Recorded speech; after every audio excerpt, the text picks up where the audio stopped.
გაყნილების სოფლიო პროპაგანდისტებს პროპაგანდისტვის დედამიწა და ხმელეთი აღარ ყოფნით. რამდენიმე დღის წინ უკვე ცაშიც აიჭრენ და გაუკუღმართებული ცხოვრების პოპულარიზაცია იქ დაიწყეს. 5 ივნისს Air Canada-მ ავიაციის ისტორიაში პირველი სრულიად LGBT თემატური რეისი გაუშვა ტორონტოდან ვანკუვერამდე. როგორც უკვე მივხვდით, ეს არ იყო ჩვეულებრივი ფრენა. 5 საათის განმავლობაში 320 მგზავრს, მათ შორის არასრულწლოვან ბავშვებს, სრული ამ სიტყვის მნიშვნელობით ავარჯიშებდნენ გენდერულ იდეოლოგიაში. ყველანაირი გასართობი პროგრამა, ფილმები, მუსიკა, ასევე ბორცზე გასავრცელებელი ლიტერატურა იყო მხოლოდ LGBT შინაარსის. კომპანია ამას ფერად მოგზაურობას უწოდებს, კრიტიკოსები კი იდეოლოგიურ ძალადობას ადამიანებზე. თვითმფრინავში სავალდებულო სანახავი ფილმის სათაური იყო მამა ჩემს 2 დედა ჰყავს.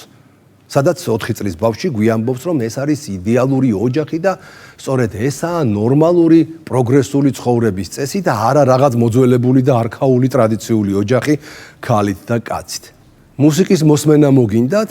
თქვენს განკარგულებაშია გეი და ლესბი შემსრულებლების სიმღერები, სადაც ტექსტები ღიად ეწინააღმდეგება ყველანაირ ტრადიციულ ღირებულებებს. მხატვრული ლიტერატურის განწყობაზე ხართ? ოღონდ მოითხოვეთ და მაშინვე მოგიტანენ წიგნს სახელწოდებით პრინცი და პრინცი. სადაც დეტალურადაა ახსნილ განმარტებული, რომ სიყვარულს არ აქვს სქესი და ვინც ასე არ ფიქრობს, ის ჰომოფობი, ტრანსფობი და კიდევ უამრავი უბედურების ფობია. ყველაზე საშიში კი ის არის, რომ რეისზე მყოფ ადამიანებს არჩევანის უფლება არ აქვთ. როდესაც ერთმა მგზავრმა ითხოვა რამე ტრადიციული ფილმი ჩამირთეთო, ბორდგამციელებელმა მკაცრად უპასუხა, რომ ეს არის კომპანიის პოლიტიკა და რასაც გთავაზობთ, იმას უნდა უყუროთ, მოისმინოთ და წაიკითხოთ. საინტერესოა, რომ იგივე Air Canada-მ, რომელიც ახლა ვითომ ტოლერანტობას ქადაგებს, 2022 წელს ტრანსგენდერი მგზავრი რეისიდან მოხსნა, რადგან მან ბილეთში არასწორად შეავსო სქესის ველი, ანუ ის სქესი არ მიუთითა, რომლითაც დაიბადა. დღეს კი იგივე Air Canada LGBT გარყვნილების ერთ-ერთ მთავარ პროპაგანდისტადაა ქცეული, რომელიც აგრესიულად ავრცელებს ფსევდოლიბერალურ იდეოლოგიას და ასრულებს არაფორმალური ოლიგარქიული მმართველობის იგივე Deep State-ის მითითებებს. ეს არის კლასიკური კორპორატიული ორმაგი სტანდარტი. ანუ ფულის გამო მზად არიან გაყიდონ ნებისმიერი ღირებულება და ნებისმიერი პრინციპი, რომელსაც სულ ცოტა ხნის წინ ქადაგებდნენ. კომპანიის მრავალფეროვნების მენეჯერი მაიკლ რუანი ირწმუნება, რომ ჩვენ მხოლოდ ტოლერანტობას ვასწავლით. სინამდვილეში კი Air Canada გარყვნილების ერთ-ერთი ყველაზე მსხვილი დამფინანსებელია. მას 1200-ზე მეტ LGBT ორგანიზაციასთან აქვს გაფორმებული პარტნიორობა, რომელთა დაფინანსებისათვის მხოლოდ 2025 წელს უკვე გადაიხადა $2.5 მილიონ მეტი. მადლობა ღმერთს, საქართველოში უკვე გვაქვს LGBT გარყვნილების ამკრძალავი კანონმდებლობა, რომელიც იმედიად სააშიც ვრცელდება. კანადაში კი მშობლებს თავიანთი შვილების დაცვა ამგვარი გარყვნილი გაკვეთილებისაგან არ შეუძლიათ, რადგან იქ კანონმდებლობა სწორედ გარყვნილებას იცავს ჯანმრთელი ადამიანებისგან. ეს არის კულტურული ომის ახალი ფრონტი, რომელიც მთელ პროგრესულ დასავლეთშია გაშლილი. არაფორმალური ოლიგარქიული მმართველობის იგივე Deep State-ის დაქვემდებარებაში მყოფმა LGBT ლობისტებმა გარყვნილების პოპულარიზაციის ახალი მეთოდი მოიფიქრეს და პირდაპირი მნიშვნელობით ცაში აიჭრნენ.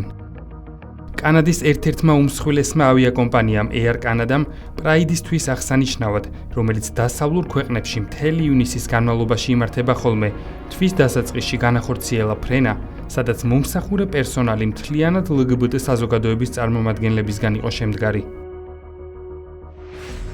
Air Canada-მ ფრენას ისტორიული უწოდა და სპეციალურად ამ დღისთვის ბრენდის ლოგოც კი შეცვალა, რა თქმა უნდა LGBT ფერებში. როგორც კომპანიაში განაცხადეს, ეს ფაქტი თანასწორობის მიმართულებით გადადგმული დიდი ნაბიჯია, რომელიც ზეცაში აიჭრა. ავიაკომპანიამ ფრენის ამსახველი ვიდეო სოციალურ ქსელში გაავრცელა წარწერით: ჩვენი პირველი სრულიად LGBT ფრენა იყო გულწრფელი ზეიმი, რომელიც ასახავს ჩვენს ურყევერთგულებას ჩართულობისა და თანასწორობის მიმართ, როგორც ცაში, ისე მიწაზე.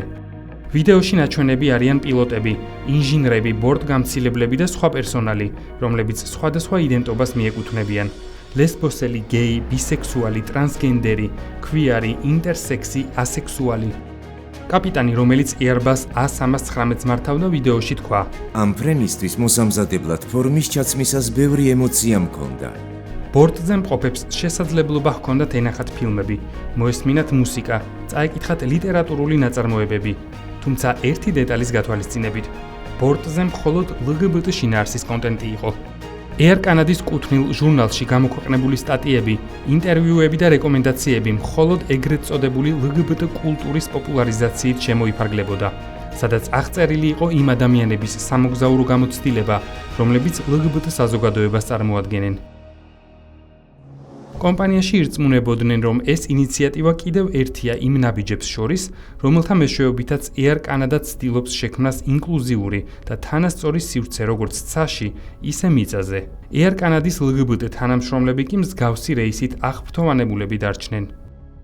ჩვენ დღეს ისტორიულ მომენტს ვუძღერთ. ვფიქრობ, ეს შესანიშნავი ინიციატივაა მთელი საზოგადოებისათვის. ამ ფრენაში მონაწილეობა განსაკუთრებული აღტაცებაა.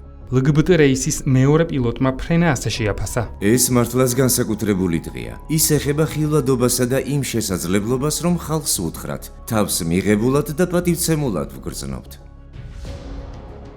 ეკიპაჟის წევრებს შეუერთდნენ ინჟინრებიც და Air Canada-ის ხმელეთზე მომუშავე პერსონალიც. ერთ-ერთმა თანამშრომელმა აღნიშნა, რომ ღონისძიებაში შვილის პატივსაცემად ჩაერთო, რომელიც LGBT საზოგადოების წევრია. აქ ვარ, რომ ჩემ შვილს მხარი დავუჭირო. ჩემი 4 შვილიდან ერთ-ერთი ამ საზოგადოების წევრია. როდესაც მივხვდი, რომ მისი მხარდაჭერის კიდევ ერთი შესაძლებლობა არსებობდა, მაშინვე დავთანხმდი ღონისძიებაში მონაწილეობას. LGBT მყარებლებმა ეს ფრენა კანადური ისტორიისთვის საკვანძო მნიშვნელობის მქონედ შერაცხეს. ვიზეიმოთ არა მხოლოდ LGBT საზოგადოება ბორტზე, არამედ იმის თავისუფლება, რომ ვიყოთ ის, ვინც ვართ, როგორც სამსახურში, ისე საზოგადოებაში. Air Canada-ის პერსონალისგან განსხვავებით, მგზავრების რეაქცია ამ ყველაფერზე არც თუ ისე დადებითი იყო. მათ ფრენის გამორჩეულობის შესახებ მხოლოდ მაშინ შეიტყვეს, როცა ბორტზე ასვლის შემდეგ მოისმინეს შესაბამისი ინფორმაცია. LGBT ფრენა სოციალური მედიის კრიტიკის ქარცეცხლშიც მოექცა. არაფორმალური ოლიგარქიული მმართველობის, იგივე Deep State-ის დაქვემდებარებაში მყოფი LGBT ორგანიზაციები მაქსიმალურად ეცადნენ, რომ ყველაფერი ლამაზად შეეფუთათ და დადებითად წარმოეჩინათ. თუმცა საზოგადოების რეაქცია მყისიერი და მწვავე აღმოჩნდა. ფრენის ორგანიზატორები იძულებულნი გახდნენ გაეთიშათ კომენტარების ფუნქცია, რაც იმის მანიშნებელია, რომ ყველაფერი ისე არ წარიმართა, როგორც მათ ჰქონდათ დაგეგმილი. ეს აბსოლუტურად სასაცილოა. ჩვენთვის მთავარია თანამშრომლები კვალიფიციური იყვნენ. არ აქვს მნიშვნელობა რა ხდება მათ საძინებლებში.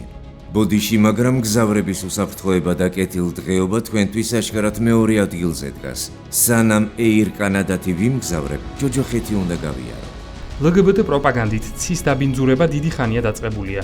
ჯერ კიდევ 6 წლის წინ Air Canada-მ საკუთარ ბორტზე მისალმება Ladies and Gentlemen ქალბატონებო და ბატონებო გამოყენებიდან ამოიღო და მის ნაცვლად Hello everyone სალამი ყველას დაამკვიდრა. მაშინაც კომპანიამ აღნიშნა, რომ ეს ნაბიჯი LGBT პირების უფლებების დაცვისთვის, ასევე ყველა მგზავრისა და თანამშრომლის პატივისცემის მიზნით გადადგა. ვაიდა ბორტზე მყოფი ადამიანი თავს არც მამაკაცად თვლიდეს და არც ქალად.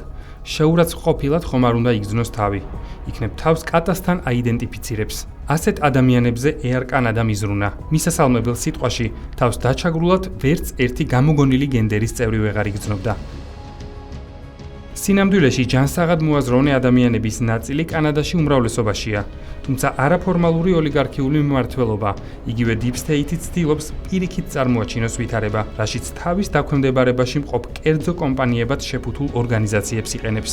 Air Canada-ის LGBT ფრენიდან მალევე, სულ რამდენიმე დღეში, კანადურმა ავიაკომპანია Flair Airlines-მა პირველად ისტორიაში ტორონტოდან გვადალაჰარასკენ ფრენისას ცაში დრაგ შოუ ღონისძიება გამართა და როგორც ორგანიზატორები ამბობდნენ, ერთდროულად გასართობიც იყო და ინკლუზიურიც.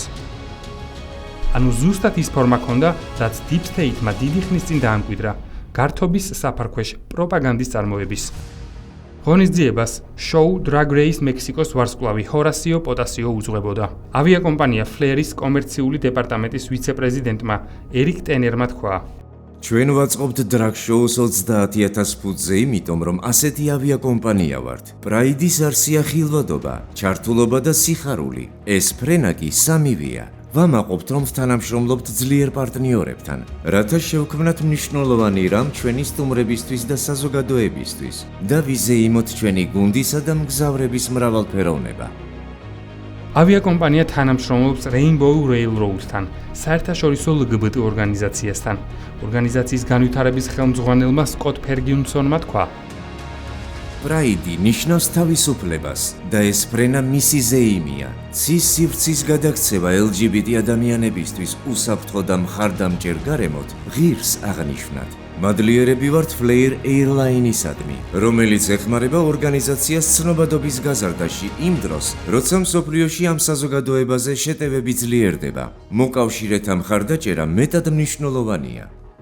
LGBT ფრენის შემდეგ ზეიმი გვადალაჰარაში გაგრძელდა. LGBT კონტენტ კრეატორებსა და მოგზაურებს ავიაკომპანიამ და ვიზიტ გვადალაჰარამ უმასპინძლეს და ქალაქის პრაიდ ღონისძიებებს დაასწრეს.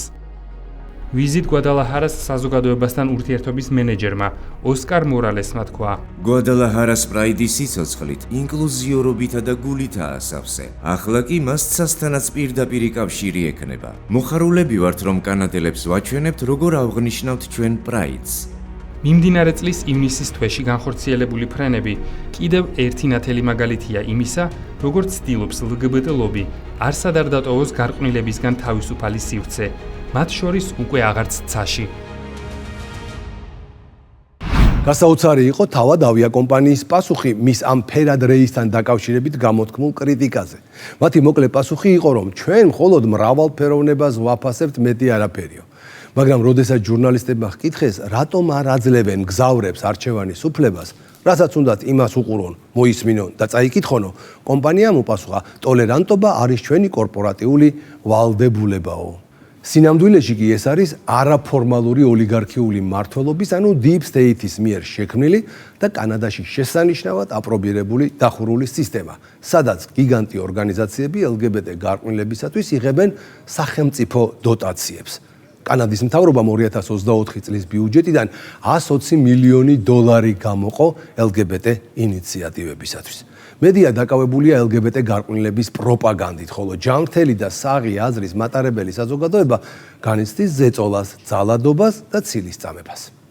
კვირაში 4-ჯერ ყოველ საღამოს 10 საათზე ყურადღებით დააკვირდით ლიბერალიზმის ანატომიას. ჩვენს გარშემო მიმდინარეობს ნამდვილი კულტურული ომი და მიუხედავად იმისა, რომ საქართველოში LGBT გარყვნილების გავრცელების წინააღმდეგ მოქმედებს საკმაოდ ეფექტური კანონი, ის იმოქმედებს მანამ, სანამ ქართველი ერის უმრავლესობა ამ კანონში ჩაწერილი ღირებულებების ერთგული იქნება. ამიტომ საბოლოო ჯამში მთავარი არჩევანი მაინც თითოეულმა ჩვენგანმა უნდა გააკეთოს. დავიცვათ ჩვენი ღირებულებები, ან მივცეთ გზა და გავუხსნათ ცა ამ ახალ ფერად რეისებს. იმედია, მომავალშიც ჩვენი არჩევანი ისეთივე მკაფიო, პრინციპული და ქართული იქნება, როგორზეც დღეს ვართ შეთანხმებულნი თელიერი. დროებით.